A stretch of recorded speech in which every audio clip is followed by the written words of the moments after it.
আল্লাহ পাক বলেছেন সূরা তাহার মধ্যে, আমার জিকির তোমার কাছে এসেছিল কিন্তু তুমি সেটা ভুলে গিয়েছিলে, এই কারণে আজকেও আমি তোমাকে ভুলে গেলাম।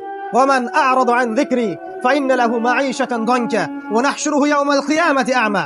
যে ব্যক্তি আল্লাহর জিকির মানে আল্লাহর এই শরিয়া থেকে সরে যাবে, আল্লাহ পাক তাকে অন্ধ করে তুলবেন কিয়ামতের মাঠে। সে বলবে, রব্বি লিমা হাশারতানি আ'মা ওয়া ক্বাদ কুনতু বাসীরা। আল্লাহ আমাকে অন্ধ করে কেন তুললেন, আমি তো পৃথিবীতে দেখতে পেতাম। তখন সেই ব্যক্তি আল্লাহ পাক বলবেন যে তোমার কাছে আমার জিকির এসেছিল, ফানাসিতাহা, তুমি সেটা ভুলে গিয়েছিলে।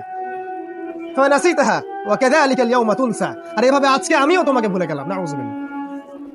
এভাবে আপনি দুনিয়ার জন্য বাঁচতে পারেন অথবা আপনি পরকালের জন্য বাঁচতে পারেন। যদি আপনি পরকালের জন্য বাঁচেন, আল্লাহর জন্য বাঁচেন, তাহলে আপনার স্লোগানটা হবে এমন, ইন্নাস সালাতি ওয়া নুসুকি ওয়া মাহইয়ায়া ওয়া মামাতি লিল্লাহি রাব্বিল আলামিন।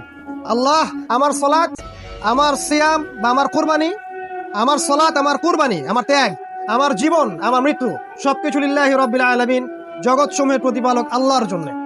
যদি আমরা আল্লাহর জন্য বাঁচতে চাই তাহলে আল্লাহ এবং তার রাসূলের সমস্ত বিধান মেনে চলতে হবে, দ্যাটস অল। এবং জীবনের উদ্দেশ্য ফিক্স করতে হবে।